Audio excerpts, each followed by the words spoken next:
Connections to the past. So, another update. I want to tell you what I'm working on right now. I have a wonderfully crazy life. All I have to do is just sit there and it's fantastic.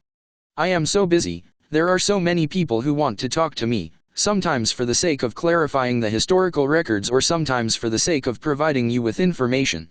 By the way, I may elaborate on this later, but David Wilcock just did a video and the first hour focuses on the path of the spiritual warrior, which is what Ivo and I have been talking about for years. Wilcock describes triangulation, just like we do, how everybody tried to control him, and the embodiment of the matrix within us and how we overcome it to become sovereign again. His path is in many respects the same as mine. I'll link his video in the comments. Yesterday was an interesting day. Maybe because of the high energies at the equinox, I'm experiencing many goddess contacts lately. One was a surprise to me because she used to be my spirit guide. March 22nd, 2022. Busy day, reptilian takedown and a visit from another mythical goddess. After going to the grocery store and securing my customary drive-through spot, I drove down to the St. Lawrence River and was sitting in my car getting some sun. It was quiet, nobody was around, only the ducks and other waterfowl. Still cold out, I had my window open only halfway.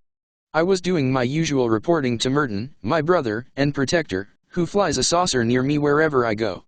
There are 2 saucers with me now, they're telling me, so my security has doubled. Every time I move my head or shift my eyes, close my eyes and reopen them, I see blips in the sky, only now the blips are taking on more shape and I can determine their size. I can see them with more clarity. I can determine differences in color as well, like black versus gray. The sky you see before you is obscuring the truth of what's really out there, folks. As I was sitting there, I saw a long, thin black strip out near a cloud and reported it to Merton, who went to investigate. Turns out it was a large reptilian ship, with what he estimated to be carrying over 100 reptiles. He called in backup and began a takedown. I contacted Commander Aaron, who protects this space overhead, and he said he would join in, the more of us the better. Merton says, the battle went well. We captured 3 ships including the large one. We have 500 reptilians on board now and are debriefing them. Me, are any cooperating? Merton, some are. They're being segregated and we have put pressure on some of them. Me, what kind of pressure? Merton, we tell them what's going on Earth and that they haven't got a prayer. Me, lol, they don't. Merton, we tell them they've evaded us this long but now their time is up. Some of them turn, some don't. They'd rather die. So we send them to Galactic Court. Others may be rehabilitatable. Me, whose ships did they go to? Commander Aaron's or Ivo's? Merton, they're on Aaron's. We thank you, Sharon. Without your being able to see them, they would just stay cloaked from us. Reading my mind, I had an intuition, yes, we did get some insectoids. If I described them to you, you might want to vomit. Me, ugh. Yes, bugs aren't my favorite things. Merton, well, these are big bugs. Me, well, good job, Merton. Merton, if you'd go out again tomorrow. Me, sure, we'll do more. Later. Merton, adieu. I have a psychic nose, I'll smell them before I see them. As I continued to sit there, in my car alone, out in nature, my car began to fill up with the smell of perfume. I thought, wait a minute. I've done this before, because at one time when El Moria was trying to contact me he did the same thing, only the smell was fragrant incense. I asked who this was and I got the answer, Aphrodite. Ah. Another Greek goddess, as I'm the incarnation of war and wisdom, the masculine aspect, and this goddess was a feminine aspect, the goddess of love and beauty. Venus is a Roman goddess. Her perfume smelled like flowers and it was strong, folks, it was strong. She told me that we think of love as a guilty pleasure. She told me that the gods and goddesses were real, they came to Earth and were called gods but they were ETS from the Lyran constellation, from Lyra and Vega. They came to teach the people of Earth about life, and admittedly they made some mistakes while they were here. But they left their seed and their descendants still walk this earth. I'll be channeling her to find out what she has to say to us. I then emailed friends with a description of this obsession I had as a child. Was this a big clue I left for myself? I don't know what this means. I said. When I was a kid, every Halloween I wanted to be a witch. So my father would get a black Bristol board and make a hat and my mother would dye a sheet and sew me a black gown. My father would make a mask with an ugly nose and warts and I was happier than ever. I absolutely demanded to be a witch. One year they wanted me to be a rabbit and they bought me a nice white mask. I was absolutely furious. Don't piss off your Scorpio kid who wants to be a witch, it's just easier if you don't. Next year I was a witch again. I still remember the fit I threw and how perplexed they were that I wouldn't be anything other than a witch. Was I trying to tell them something? Somehow I knew what witches were. Maybe I'd watched cartoons and they did magic tricks. I know I'd been implanted with past life memories, and I had one spontaneous memory come up of being burnt at the stake. I had a guide earlier on who was a witch in Scotland.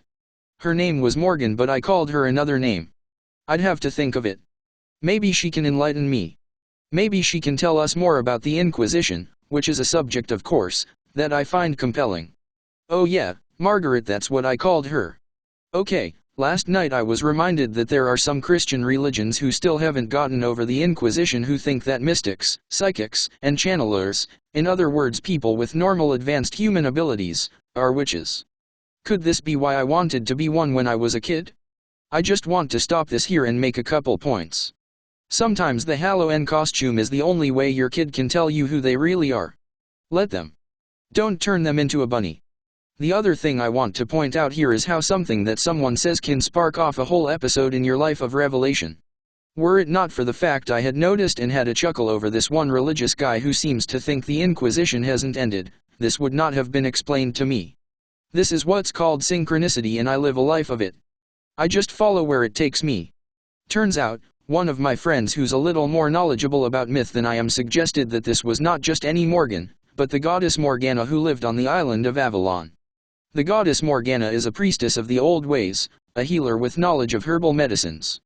She is a shapeshifter and sorceress as well as a priestess of the enchanted Isle of Avalon where she presides over a sisterhood of 9 healers. Morgana is a triple goddess, the maiden aspect of Morgana is Mache, the mother aspect is Bobbed and the crone aspect is Nemane. She is a goddess of battle, fertility, and sexuality. Oh. Just oh. How about that? I asked if this was her and she replied, I am she. Geez, why didn't you tell me? Yes, I know, I had to figure it out. She told me that Avalon was part of Atlantis, somewhere along the west coast of Britain. It was one remaining piece that hadn't sunk. Atlantis had split up and there are pieces of it in the Atlantic Ocean and apparently Antarctica is as well. As for Avalon, it's ascended, she told me. Most of the myth surrounding Avalon, as I understand it, is Welsh. 2 figures that come up strongly in the tales of Avalon are King Arthur Pendragon, I love that name although I wouldn't want it for myself, and Merlin. These 2 are the incarnations of Elmoria and Saint Germain, respectively. Morgana was in love with Arthur and I have to admit she has a point because I love Elmoria like crazy. Sorry Ivo, he's just a stand-up guy. Ivo says so is he. LOL and he's not jealous.